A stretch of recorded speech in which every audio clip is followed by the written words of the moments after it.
On a Tuesday morning in September, in the gleaming headquarters of Vertex Technology Solutions in downtown Seattle, a 54-year-old black man named James Mitchell sat in a corporate waiting room for 2 hours and 17 minutes.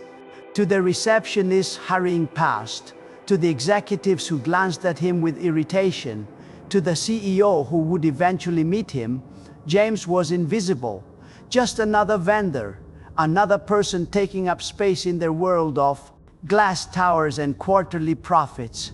But in less than 3 hours, one phone call would reveal a truth so devastating that it would bring a billion-dollar company to its knees. And it would all come down to respect, or the complete absence of it. And what happens when powerful people forget that everyone has a story. This is a story about what we assume when we look at someone. And it starts with a 2-hour wait. James Mitchell woke at 5,000 a.m. every morning, the same time he'd woken for 30 years of military service. Old habits don't die. They become part of who you are, woven into the fabric of your character, like the scars on your hands and the lines on your face. He lived in a modest apartment in South Seattle, a one-bedroom with a view of the freight yards and the distant mountains. The rent was $4,000 a month, affordable by Seattle standards, which meant it was a struggle on his pension and the part-time security work he did at the community center 3 nights a week. James had served in the United States Army for 30 years. He'd enlisted at 18, fresh out of high school, looking for purpose and direction.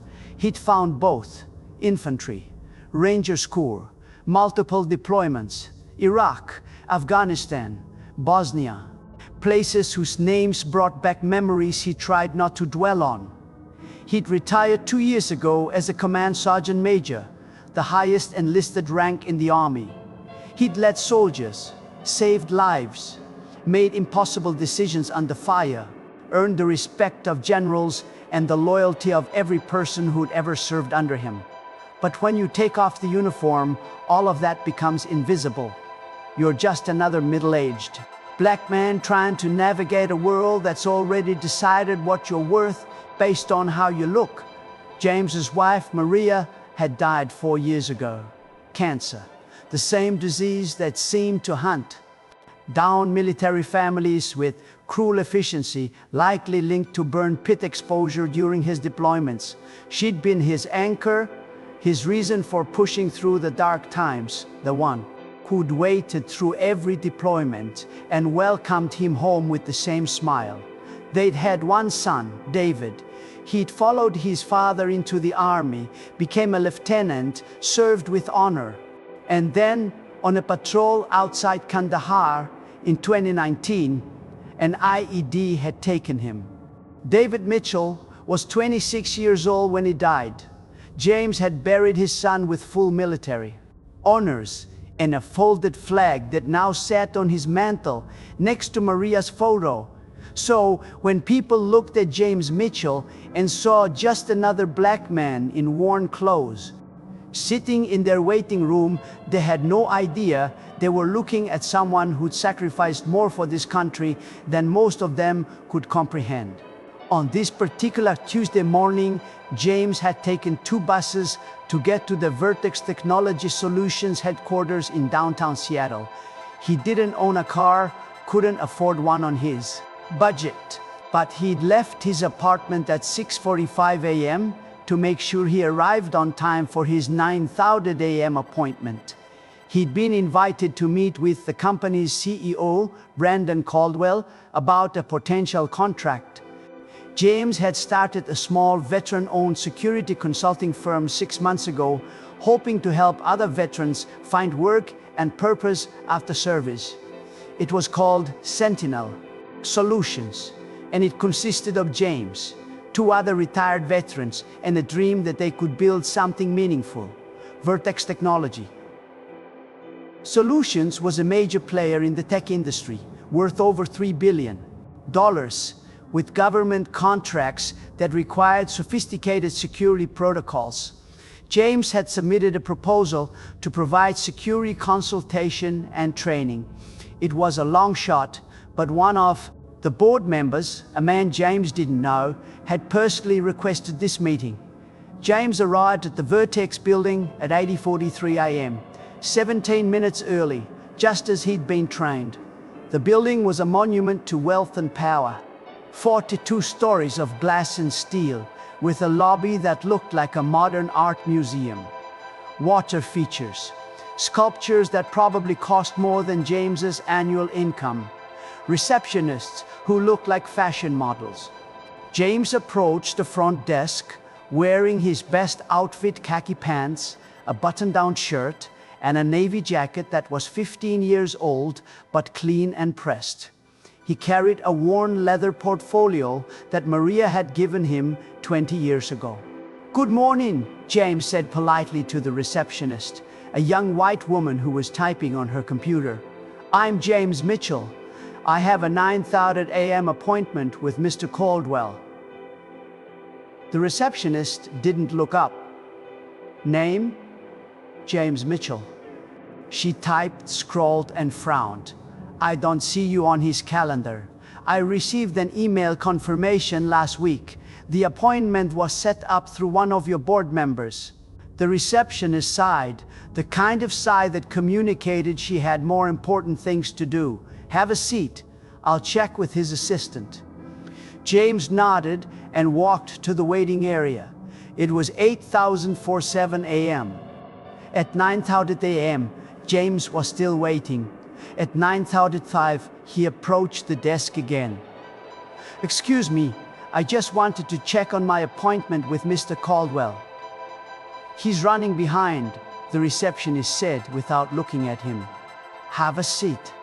At 9:30, James asked again.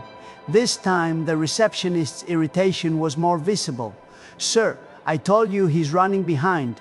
Please sit down and wait. He'll see you when he's available." At 10:00 a.m., James watched as 3 other people who'd arrived after him were escorted upstairs for their appointments. All of them were white. All of them wore expensive suits. All of them were greeted by name and offered coffee. James wasn't offered anything. At 10:03, he approached the desk again. "Ma'am, I've been waiting for an hour and a half. I just need to know if Mr. Caldwell is still planning to meet with me today." The receptionist exhaled sharply. "Sir, I need you to stop bothering me. You're not the only person trying to meet with our executives. If you can't wait patiently, you're welcome to reschedule." James felt the familiar weight settle on his shoulders. The weight every black man knows when navigating predominantly white spaces. The weight of being seen as a problem rather than a person. The weight of knowing that his patience was being tested in ways others would never experience. "I'll wait," James said quietly. He returned to his seat. Other people in the waiting area, venture capitalists, tech executives, consultants, glanced at him occasionally with expressions that ranged from pity to annoyance to indifference. Nobody asked if he needed help. Nobody wondered why a man had been sitting there for over an hour. Nobody saw him. At 11:04 a.m., 2 hours and 17 minutes after he'd arrived, a young assistant emerged from the elevator and called out, "James Mitchell?" James stood, gathering his portfolio. "Mr. Ng." "Caldwell will see you now," she said, her tone suggesting this was an inconvenience. James followed her into the elevator. They rode to the 38th floor in silence. The assistant checked her phone the entire time, never making eye contact. The executive floor was even more ostentatious than the lobby. Original artwork, panoramic views of Seattle and Puget Sound, conference rooms with technology that probably cost more than James's entire annual budget. They reached a corner office with floor-to-ceiling windows and a desk the size of a small car. Behind it sat Brandon Caldwell. Caldwell was 42 years old, but looked younger, thanks to expensive skincare and a personal trainer. He wore a suit that cost $4,000 and a watch that cost $40,000. His hair was perfectly styled.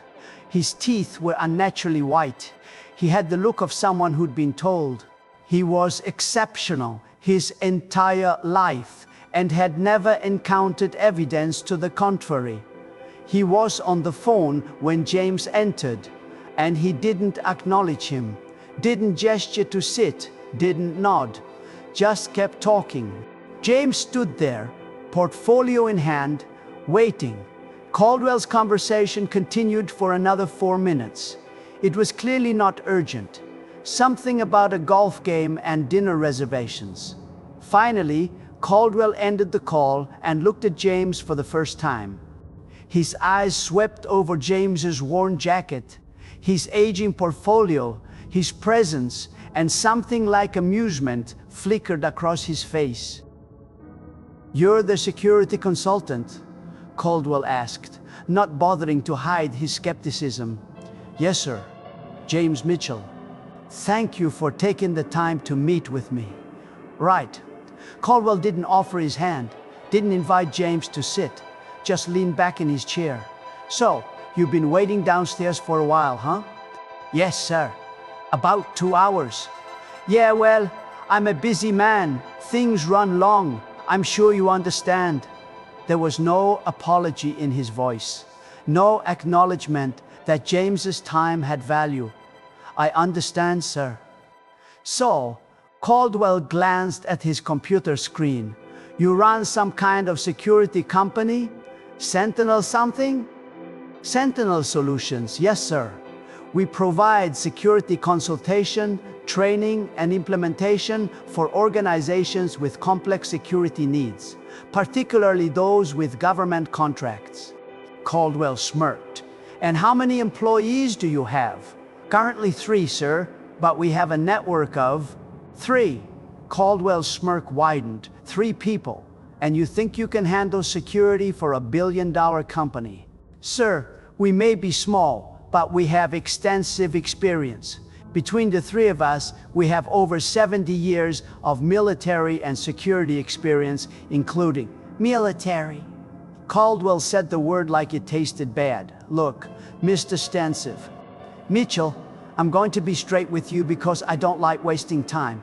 I don't know which board member put you up to this meeting, but this isn't going to work." James felt his jaw tighten, but kept his voice steady. "May I ask why, sir?" "Because we're a serious company with serious needs. We work with Fortune 500 clients. We have contracts with the Department of Defense worth hundreds of millions.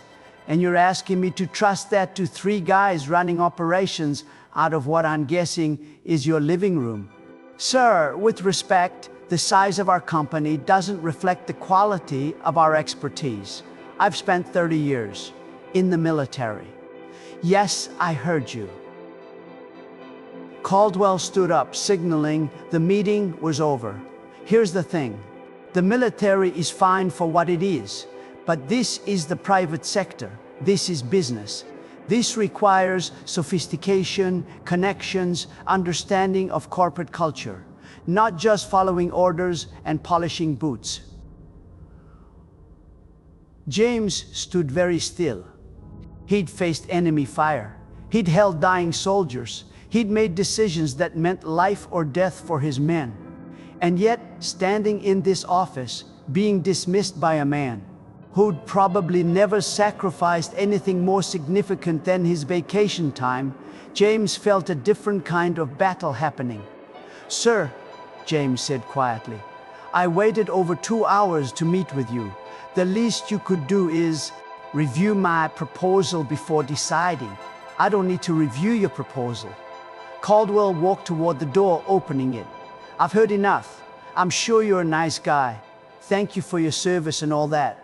But this isn't charity. This is business. And I don't have time to hold hands with every veteran who thinks their service entitles them to a government contract." "Bah!" The words hit like a physical blow. Not because they were loud or aggressive, but because they were dismissive, casual. As if James's 30 years, his sacrifices, his son's death, Maria's death, all of it was just a line on a resume to be ignored. Mr. W. Caldwell, James said, his voice still controlled but with an edge now. I'm not asking for charity. I'm asking for the professional courtesy of having my proposal evaluated on its merits. I was invited to this meeting. I waited over 2 hours, and you've given me less than 5 minutes of your time. Caldwell's expression hardened. You know what? I'm done with this. Security, please escort Mr. Mitchell to the lobby. 2 security guards appeared, ironically both veterans themselves, though James didn't know that yet, summoned by Caldwell's assistant. This is really how you want to handle this? James asked. This is how I handle people who waste my time, Caldwell said coldly. You can leave voluntarily, or these gentlemen will help you. Your choice. The security guards looked uncomfortable. One of them, a Hispanic man in his 30s, met James's eyes and something passed between them, a recognition perhaps of shared experience. I'll leave, James said quietly. But you should know something, Mr. Caldwell. You judged me. From the moment I walked in this room, you decided I wasn't worth your time based on how I looked, where I came from, what I represented to you. You didn't see a person. You didn't see my experience or my qualifications. You saw someone you thought was beneath you. Are you done? Caldwell asked, checking his watch. Almost, James said. You asked if I understood that you're a busy man. I do understand that. But here's what you don't understand. Everyone who walks through your door is someone. There's someone's father, someone's husband, someone who's fought battles you can't imagine. And when you treat people like they're disposable, like their time doesn't matter, like their dignity is negotiable, you reveal who you are. Caldwell laughed, actually laughed. That's a nice speech, very moving. But this is the real world. And in the real world, I'm a CEO worth $200 million running a $1 billion company. And you're a guy with 3 employees and a dream. So forgive me if I don't feel too bad about the power dynamic here. He turned to the security guards. Get him out of my building. James looked at Caldwell one last time. You're going to regret this. Is that a threat? Caldwell's eyes narrowed. No, sir, James said. It's a prediction. The security guards escorted James to the elevator. As the doors closed, James saw Caldwell already back on his phone, having forgotten him entirely. What Brandon Caldwell didn't know, what he couldn't have known from his throne of glass and arrogance, was that James Mitchell wasn't just a retired soldier trying to start a business. He wasn't just a father who'd buried his son. He wasn't just a man who'd served his country for 30 years. James Mitchell was someone whose name carried weight in rooms Caldwell would never enter. Someone whose phone number was saved in the personal contacts of people who made CEOs like Caldwell sweat. And the board member who'd arranged this meeting? That board member had a very specific reason for wanting to see how Caldwell would treat a humble veteran asking for a chance. In less than 2 hours, that reason would become devastatingly clear. And Brandon Caldwell's world would never be the same.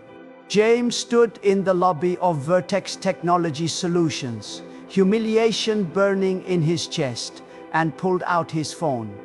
He had one unread message from a number he hadn't seen in 6 months. It was from General Marcus Freeman, United States Army, retired. The message read, "How did the meeting go?" James stared at the message for a long moment. Then he began typing his response. What happened next would change everything. James walked out of the Vertex building into the Seattle rain. He stood on the sidewalk for a moment, letting the water wash over him, and thought about all the times in his life when people had underestimated him. In Ranger School, when instructors didn't think a black kid from South Central Los Angeles could make it. In Iraq, when officers doubted whether an enlisted man could lead in combat. In every promotion board, every evaluation, every moment when someone looked at him and saw limitations rather than potential. He'd proven them wrong every single time. Not with speeches, not with anger, but with excellence, with results, with the quiet, unshakable dignity of someone who knows his worth isn't determined by other people's opinions. Brandon Caldwell had just made the biggest mistake of his professional life. He just didn't know it yet. James walked to the bus stop, his worn leather portfolio under his arm, and waited for the number 7 bus that would take him home. Around him, Seattle moved at its usual frenetic pace, tech workers rushing to meetings, executives closing deals, everyone convinced their problems were the most important in the world. Nobody noticed the man at the bus stop. Nobody ever did. But that was about to change. At 11:47 a.m., James Mitchell sat on the bus heading back to South Seattle and made a phone call that would expose the rot at the heart of Vertex Technology Solutions.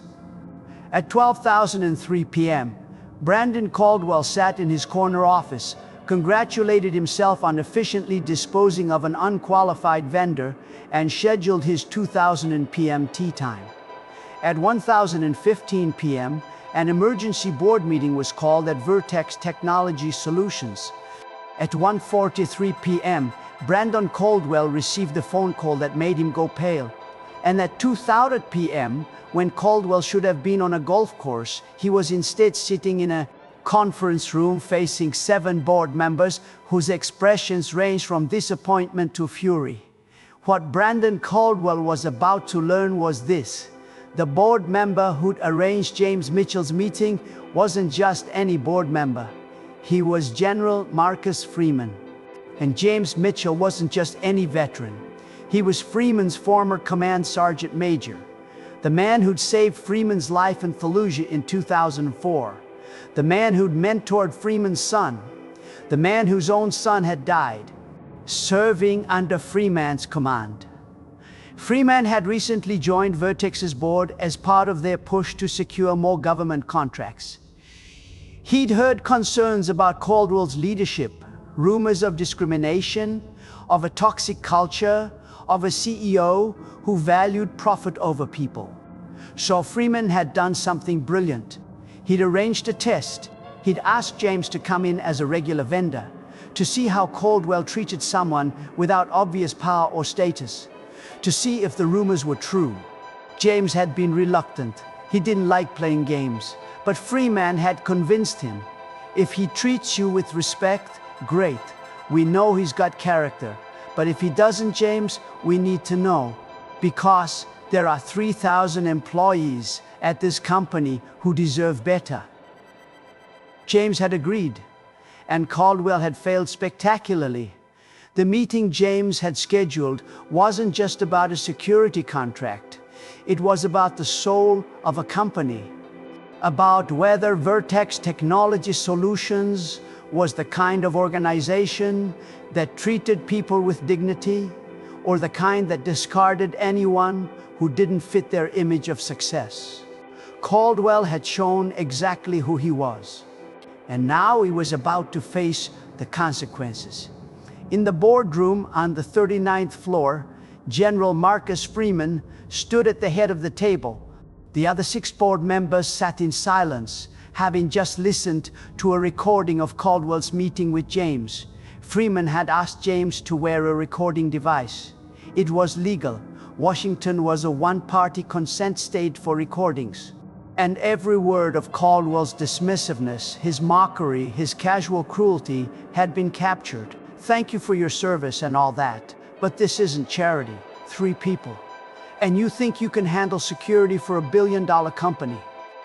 The military is fine for what it is, but this is the private sector. This requires sophistication, not just following orders and polishing boots. The board members had heard it all. Freeman looked at each of them. That man Caldwell just humiliated is Command Sergeant Major James Mitchell, retired. 30 years of service, 2 Bronze Stars, a Purple Heart. He led men in combat in 4 different theaters. He trained the soldiers who protect the very trash government contracts this company relies on. Freeman's voice was controlled, but there was steel underneath. He's also the man who carried me out of a building in Fallujah when I was a captain and the ceiling was coming down. He saved my life. And he just waited over 2 hours to be treated like garbage by our CEO. One of the board members, a woman named Sarah Chen, spoke up. Marcus, I appreciate your connection to this man. But playing these kinds of games, setting up recordings, this wasn't a game, Sarah, Freeman interrupted. This was due diligence. We've had 17 complaints in the last year about discriminatory practices at this company. 17. HR has buried them. Legal has settled them quietly. And Caldwell has been allowed to continue operating like he's above accountability. Another board member, an older white man named Richard Parsons, leaned forward. What exactly are you proposing, Marcus? I'm proposing we do what should have been done months ago. We remove Caldwell as CEO. We conduct a full investigation into the company's practices, and we make it clear that this kind of behavior won't be tolerated. On the basis of one meeting, Parsons asked. On the basis of a pattern, Freeman corrected. This meeting just gave us proof. But the problem runs deeper. How many qualified vendors has Caldwell dismissed? How many employees has he passed over? How many people has he judged based on appearances rather than merit? The room fell silent. Then Sarah Chen spoke again. If we do this, Marcus, it needs to be airtight. Caldwell will lawyer up. He'll claim this was entrapment, that you had a personal agenda. It's not entrapment when someone reveals who they truly are, Freeman said. And my agenda is making sure this company lives up to the values it claims to represent. At that moment, Brandon Caldwell walked into the boardroom, confused about why he'd been summoned. He'd been expecting a casual quarterly update, maybe some discussion about next year's projections. Instead, he walked into a room that felt like a courtroom. Brandon, Freeman said, have a seat. Caldwell looked around the table, sensing something was wrong. What's this about? It's about James Mitchell, Freeman said, the man you met with this morning. Caldwell's face showed confusion, then irritation. The security consultant, what about him? Tell us about that meeting, Freeman said. There's nothing to tell. He was unqualified. I declined to move forward. Pretty standard business decision. How long did you meet with him? I don't know. 5, 10 minutes. Why does it matter? How long did he wait before you saw him? Caldwell shrugged. I was busy. He waited. That's how it works. He waited 2 hours and 17 minutes, Freeman said, his voice hard. You saw 3 other people who arrived after him. You gave them coffee and courtesy. You gave him nothing. I don't control my schedule down to the minute. You made him wait because you'd already decided he wasn't worth your time, Freeman interrupted. You looked at a black veteran in modest clothes and determined he was beneath you. Before he said a word, before you reviewed his qualifications, you judged him. Caldwell's face flushed. That's not fair. I judge vendors on merit, not... Let me play you something, Freeman said. He pressed play on the recording. Caldwell's voice filled the room. 3 people, and you think you can handle security for $1 billion company. The military is fine for what it is, but this requires sophistication, not just following orders and polishing boots. I don't have time to hold hands with every veteran who thinks their service entitles them to a government contract. As the recording continued, Caldwell's face went from red to pale. He looked around the table, seeing judgment in every face. "Where did you get that?" he demanded. "That's illegal." "It's completely legal," Freeman said. "Washington is a one-party consent state."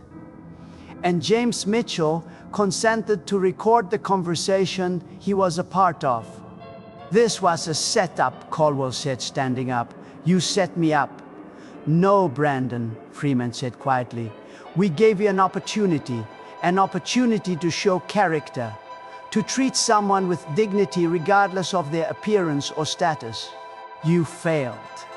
"Who the hell are you to judge me?" Caldwell's voice rose.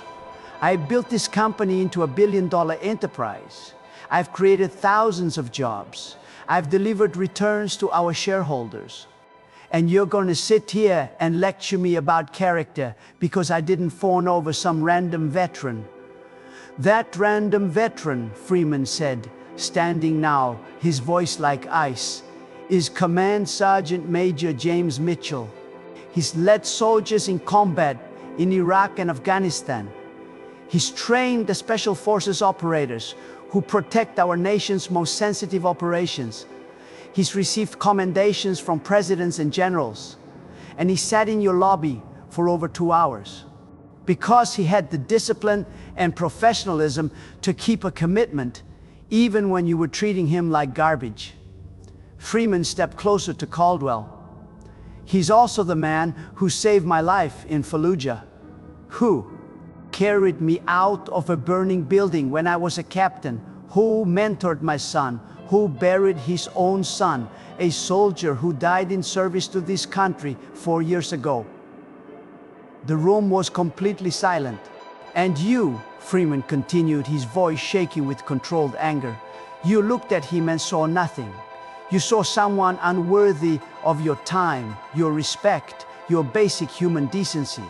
Because in your world, Brandon, dignity is something you earn with money and status, not with service, not with sacrifice, not with character." Caldwell was breathing hard. "This is bullshit. You can't." "We can," Sarah Chen interrupted. "Brandon, this board has received 17 formal complaints about discriminatory practices under your leadership in the past year. We've seen patterns of behavior that align exactly with what we heard on that recording. This isn't about one meeting. This is about who you are as a leader. And who you are," Freeman added, "is someone who doesn't belong at the head of this company." Caldwell looked around the table desperately. "Richard, come on. You can't seriously be considering—" Richard Parsons, who'd been Caldwell's strongest supporter, looked at him with something like sadness. "Brandon, you've done remarkable things for this company's bottom line. But you've also created a culture where people are valued by their appearance, their connections, their usefulness to you. That's not sustainable, and it's not right. So what? So what?" Caldwell's voice cracked. "You're firing me over this?" "We're asking for your resignation," Sarah Chen said, "effective immediately. We'll provide a severance package, and we'll handle the press diplomatically. But your time as CEO of Vertex Technology Solutions is over." "And if I refuse?" Caldwell asked. "Then we'll vote to remove you," Freeman said. "And the story that gets out won't be diplomatic. It'll be the truth. That you humiliated a war hero because he didn't fit your image of success. That you ran a company where discrimination was tolerated. That you failed the most basic test of leadership." Caldwell stood there, his world crumbling, trying to find some angle, some leverage. But there was none. "You son of a bitch," he said to Freeman. "You planned this whole thing." "I gave you a chance to do the right thing," Freeman said. "You chose differently." "Get out of my office," Caldwell said. "It's not your office anymore," Freeman replied.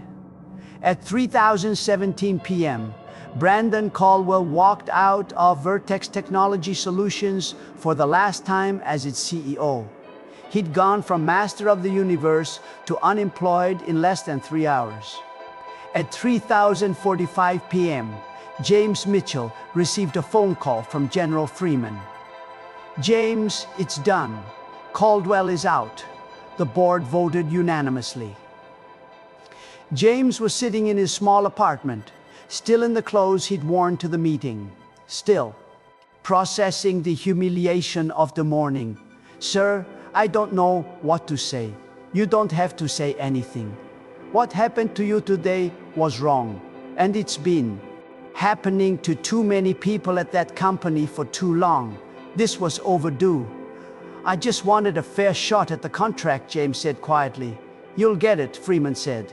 "But more than that, James, what you did today, standing there, maintaining your dignity, not letting that man make you small, you reminded that board what real character looks like." James was quiet for a moment. "Then, sir, you didn't have to do this, putting your position at risk for what? For you?" "James, you saved my life. You mentored my son. You served with more honor and distinction than I could ever achieve.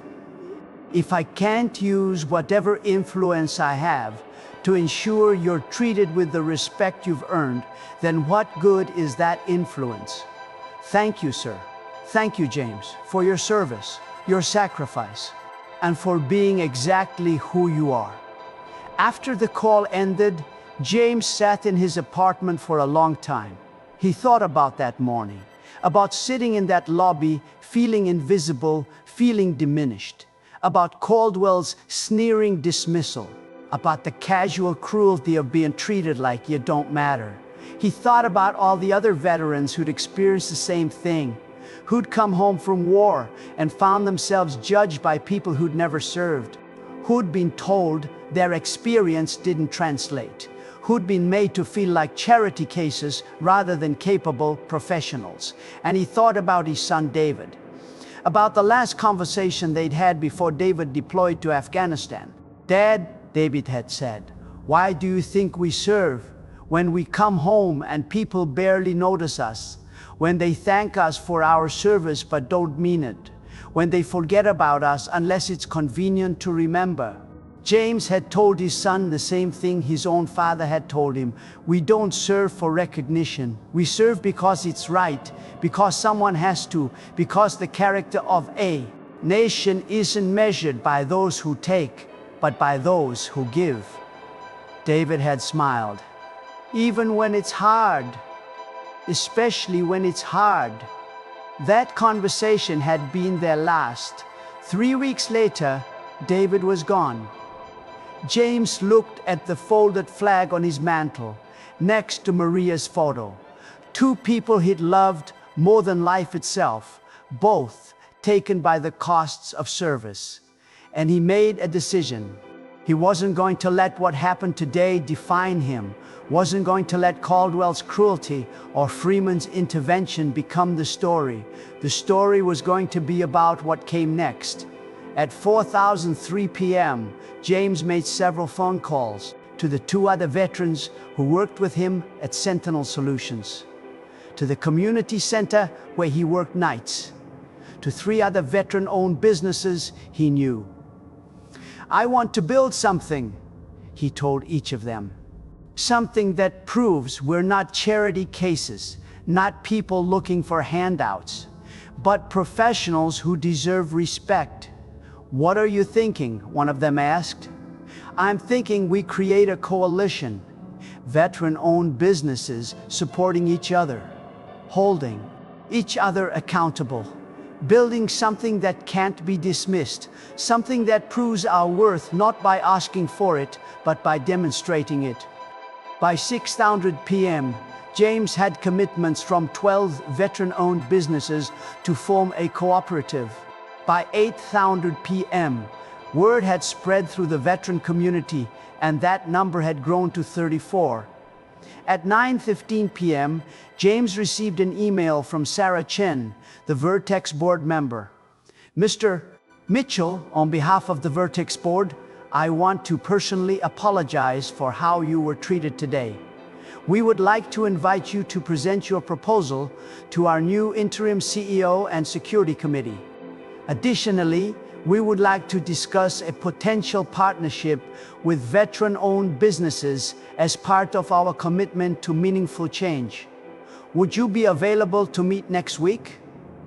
James read the email 3 times. Then he began drafting a response. Ms. Chen, thank you for your email and your apology. I would be honored to present our proposal. However, I would like to bring representatives from several other veteran-owned businesses with me. What happened to me today happens to many veterans.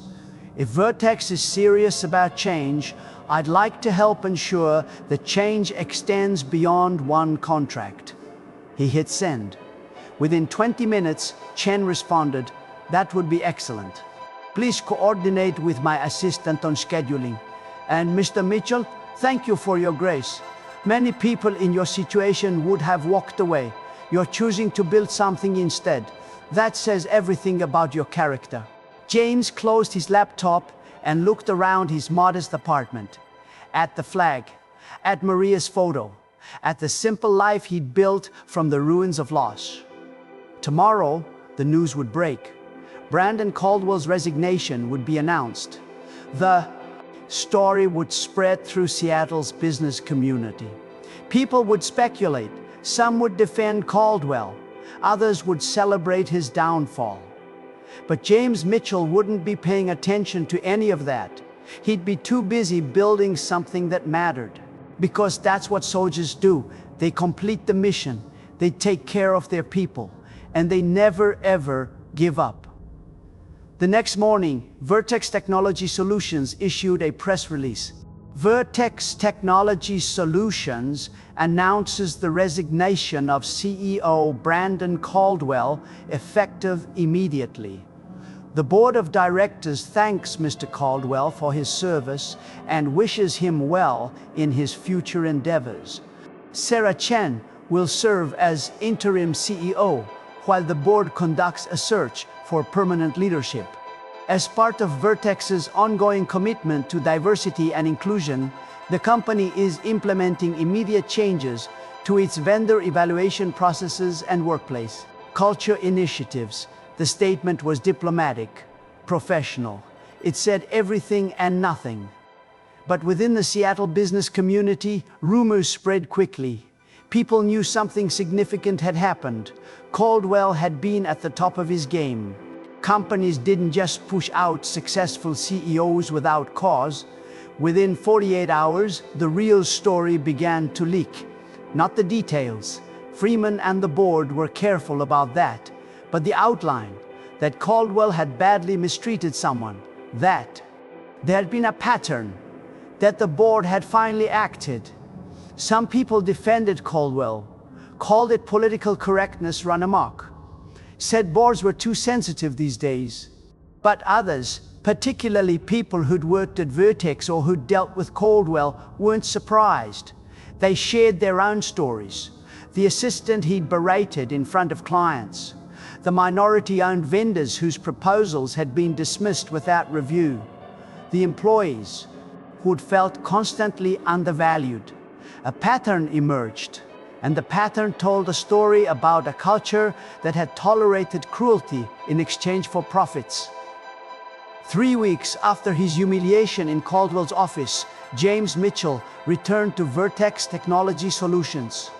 This time, he didn't wait in the lobby. He was escorted directly to the executive conference room, along with representatives from 8 other veteran-owned businesses. Sarah Chen met them personally, shaking each person's hand, learning their names, asking about their services. "Thank you all for coming," she said once everyone was seated. "I want to start by acknowledging that Vertex has not always lived up to its stated values. We've talked about supporting veterans, about diversity, about creating opportunities. But talk is empty without action. she looked at James. "Mr. Mitchell, what happened to you 3 weeks ago was unacceptable, and it wasn't an isolated incident. Since Mr. Seco Caldwell's departure, we've conducted an internal review. We found multiple instances where qualified vendors, particularly minority-owned and veteran-owned businesses, were dismissed without proper consideration. We're here today because we want to do better, not for publicity, not to check a box, but because it's right, and because you've earned it." Over the next 2 hours, James and the other veteran business owners presented their capabilities, their experience, their vision. And for the first time in his civilian life, James felt heard, not patronized, not tolerated, heard. At the end of the meeting, Chen made an announcement. Vertex is committing to a partnership with this coalition of veteran-owned businesses. We're not talking about one contract. We're talking about a framework where veteran-owned businesses have a clear pathway to compete for work across our entire portfolio. Additionally, she continued, we're establishing a $5 million fund to support veteran entrepreneurship, small business loans, mentorship, resources, because if Vertex benefits from government contracts that exist because of the service and sacrifice of people like you, then we have an obligation to give back. One of the other veterans, a woman who ran an IT security firm, raised her hand. "Ms. Chen, this sounds wonderful, but we've heard similar promises before from other companies. How do we know this is real?" Chen nodded. "Fair question. We're putting it in writing. Contractual commitments, performance metrics, third-party oversight. You'll hold us accountable, and if we fail to deliver, there will be consequences." She looked at James. "Mr. Team Mitchell, I'd like you to serve on an advisory board we're creating, to help us implement these changes, to make sure we're actually doing what we say we're doing. Would you be willing?" James thought about the 2-hour wait, about Caldwell's sneer, about all the times he'd been invisible, and then he thought about David, about Maria, about the flag on his mantle and the soldiers he'd served with. "Yes, ma'am," he said. "I'd be honored." 6 months later, Sentinel Solutions had grown to 15 employees. They'd secured contracts with 3 major companies, trained over 200 security professionals, and helped 12 other veteran-owned businesses get started. James still lived in his modest apartment in South Seattle, still took the bus most places, still woke up at 5:03 a.m. But now, when he looked at that folded flag on his mantle, he felt something he hadn't felt in years. He felt like the sacrifice had meaning. Brandon Caldwell, meanwhile, had found another executive position at a smaller tech company. He'd taken a pay cut and lost most of his prestige. Some people in Seattle's business community still worked with him. Others wouldn't touch him. He never publicly apologized to James, never acknowledged what he'd done wrong. But every time he had to explain why he'd left Vertex, every time someone asked him about the circumstances, he had to confront the reality of what his arrogance had cost him. 1 year after the 2-hour wait, James Mitchell was invited to speak at a Veterans Employment Conference in Seattle. 300 people attended. He stood at the podium, looking out at faces that reflected his own experience. Veterans who'd served with honor and come home to a world that didn't always value that service. "I want to tell you about the worst day of my civilian life," James began. "The day I waited for over 2 hours to meet with a CEO who'd already decided I wasn't worth his time. The day I was judged not by my qualifications, but by my appearance. The day I was reminded that for all my service, for all my sacrifice, I was still invisible to people who measure worth in dollars and status." The room was completely silent. That day broke something in me. James continued, but it also built something. It reminded me that dignity isn't given. It's claimed, it's lived, it's demonstrated every day by refusing to let other people's opinions define your value. A lot of you have experienced what I experienced. You've been overlooked, underestimated, dismissed. You've been told your military experience doesn't translate, that you lack corporate polish, that you're too old, too rigid, too different. And I'm here to tell you that those people are wrong. Your service has value. Your experience has value. You have value. Not because someone in a corner office decides you do, but because you earned it through sacrifice and commitment and honor.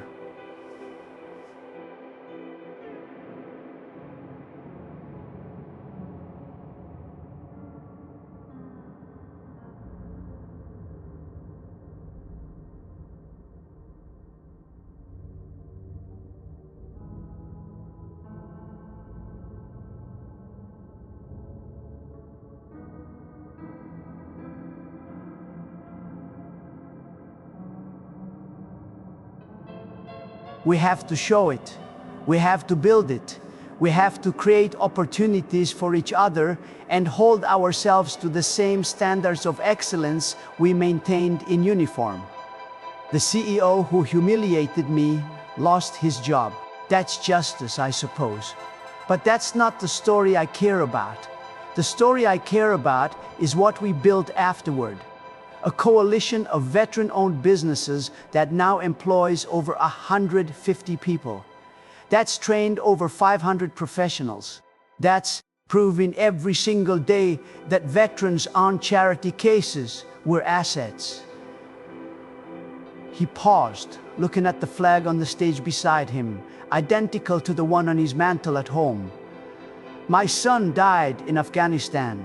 My wife died from cancer, likely caused by burn pit exposure during my deployments. I've given more to this country than most people can imagine. And for a long time, I wondered if it mattered, if anyone noticed, if my service had meaning beyond the flag they gave me when I buried my family. What happened over this past year taught me something. The meaning isn't in the recognition. It's in what we do with what we've learned. How we treat each other, how we build something that honors not just our service, but the service of everyone who came before us and everyone who'll come after. So, if you're sitting here feeling invisible, feeling like the world doesn't see you, I want you to know something. I see you.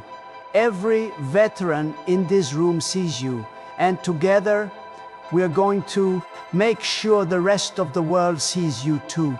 Not by demanding it, but by earning it.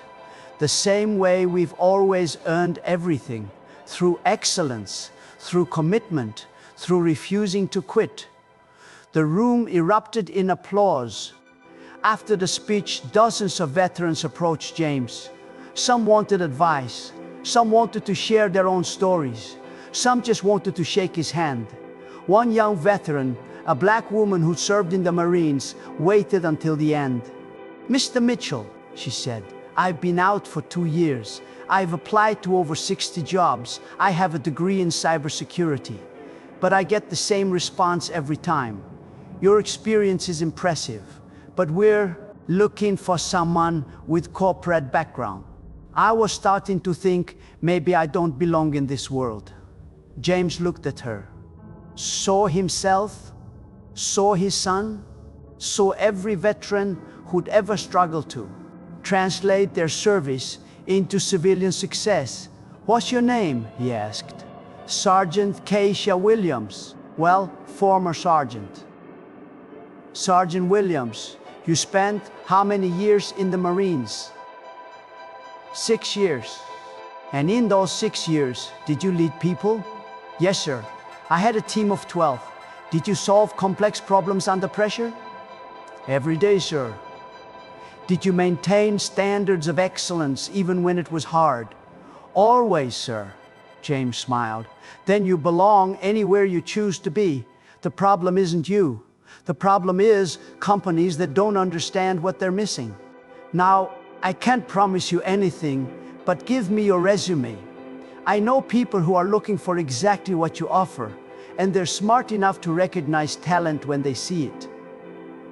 Tears formed in her eyes. Thank you, sir. Thank me by paying it forward. When you get your shot, and you will help the next veteran who needs it. That's how we change this, one opportunity at a time. 6 weeks later, Sergeant Keisha Williams started work at a cybersecurity firm that had partnered with the Veteran Business Coalition. Within a year, she'd been promoted twice. That story repeated itself over and over. Veterans helping veterans, creating opportunities, building networks, refusing to let anyone tell them they didn't belong. 2 years after the 2-hour wait, Sentinel Solutions had grown to 35 employees and had secured a major contract with the Department of Defense. The Veteran Business Coalition James had helped create had expanded to over 200 businesses across 5 states, employing more than 3,000 people. James still took the bus to work most days, still lived modestly, still woke up at 5:03 a.m. But now, when people asked him what he didn't hesitate, didn't downplay it, didn't apologize for it. I run a veteran-owned security consulting firm, he'd say. We help organizations protect what matters, and we help veterans build meaningful careers after service. He said it with the same quiet confidence he'd carried his entire life. The confidence that comes not from arrogance, but from knowing your worth isn't negotiable. Brandon Caldwell never fully recovered his reputation. He continued working in tech, but never again at the level he'd achieved at Vertex. The story of his downfall became a cautionary tale in Seattle's business community about the price of arrogance and the importance of character. Some people felt bad for him, thought the punishment exceeded the crime, thought one mistake shouldn't define a career. But those people didn't understand. It wasn't one mistake. It was a pattern of behavior that had hurt countless people before James Mitchell. James was just the one who exposed it. Vertex Technology Solutions, under Sarah Chen's leadership, transformed its culture. Employee satisfaction increased, diversity improved, and the company's financial performance actually got better, proving that doing right and doing well weren't mutually exclusive. Chen often told the story, without naming James, about a turning point for the company. About how one person's dignity and grace in the face of humiliation had revealed the need for change. We thought we were a successful company, she'd say. We measured success in revenue and market share, but we'd lost sight of something more fundamental. We'd lost sight of basic human decency. It took someone showing us what real character looks like to help us find our way back. So, 3 years after the 2-hour wait on a cold November morning, James Mitchell stood in Arlington National Cemetery. He did this every year on the anniversary of David's death. He stood before his son's grave, reading the inscription, Lieutenant David Mitchell, beloved son, devoted soldier, gave his life in service to his country. Hey buddy, James said quietly, came to give you an update. He told David about the business, about the coalition, about the hundreds of veterans who now had jobs because of what they'd built. Remember that conversation we had? About why we serve even when people don't notice us? I think I finally have the full answer. We serve because character isn't about recognition. It's about who you are when nobody's watching. It's about maintaining your dignity even when others don't respect it. It's about building something that outlasts you. You didn't get to see it, son, but your sacrifice wasn't meaningless. None of our sacrifices were, because they taught us how to be people worth respecting, and that matters. James placed a hand on the cold marble headstone. Your mom would be proud of you. I'm proud of you. And I'm going to keep making sure your service meant something, by helping other veterans, by building something honorable, by never letting anyone make me invisible." He stood there for a few more minutes, then walked back through the rows of white headstones. Thousands of them, thousands of stories, thousands of sacrifices that too often went unnoticed by a country busy with its daily concerns.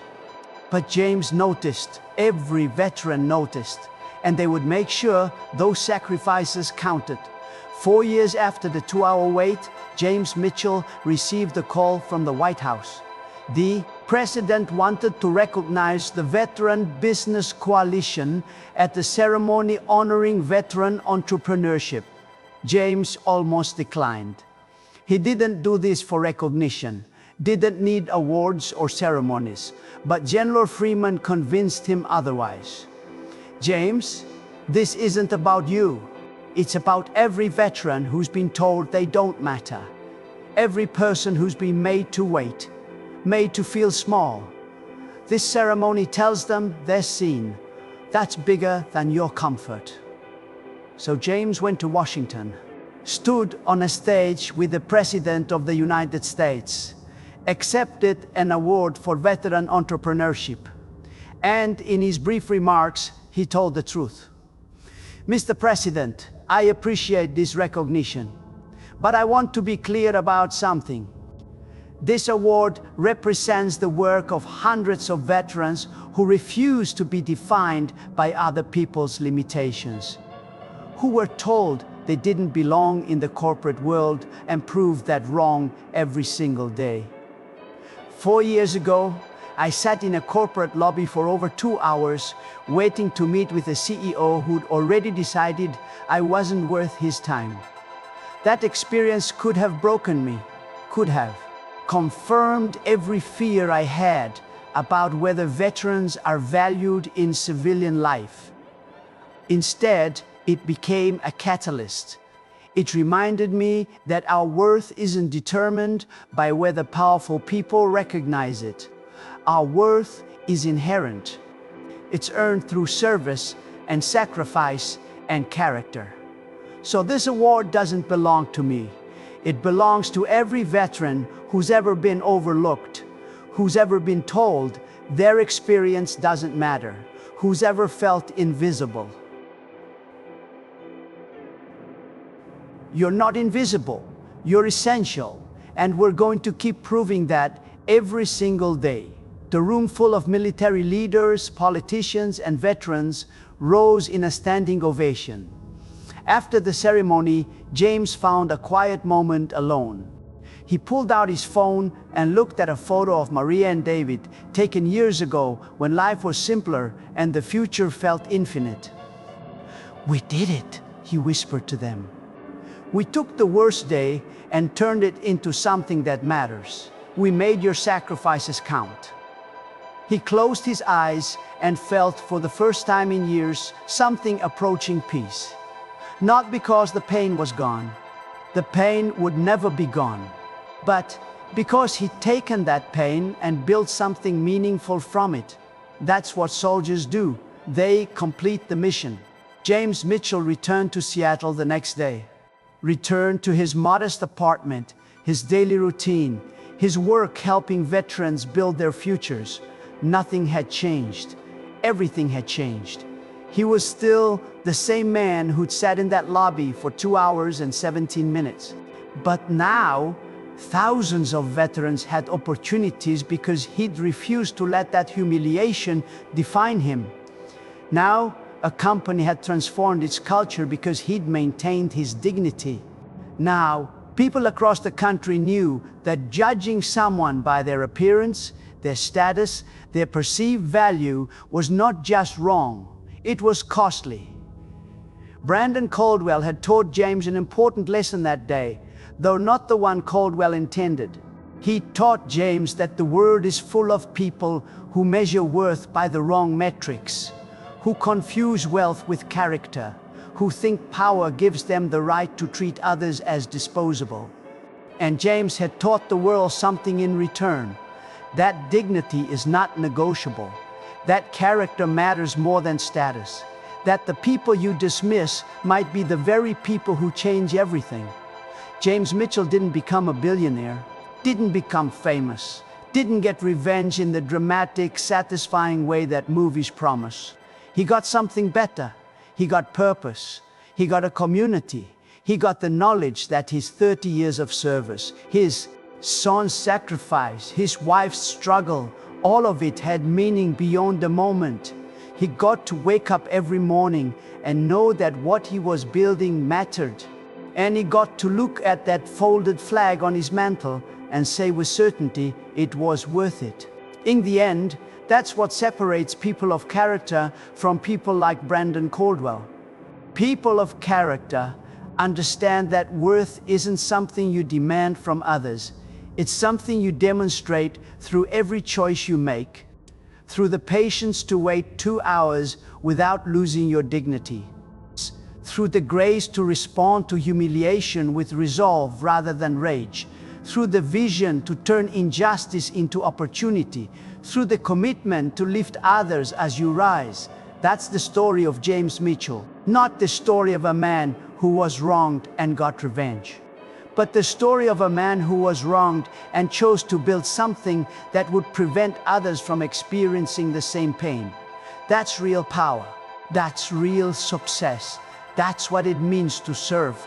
This story reminds us that every person we encounter carries a history we know nothing about. The man waiting in your lobby might have saved lives. The woman you dismiss might have sacrificed more than you can imagine. The people you judge might be exactly the people who could teach you what character really means. Brandon Caldwell measured people by their appearance, their status, their immediate utility to him. And in doing so, he revealed his own emptiness. James Mitchell measured himself by his service, his sacrifice, his commitment to others. And in doing so, he revealed what real wealth looks like. It's not counted in dollars or power or corner offices. It's counted in lives changed, in opportunities created, in dignity maintained, in character demonstrated. So here's the question this story leaves you with. How do you measure worth? Your own and others.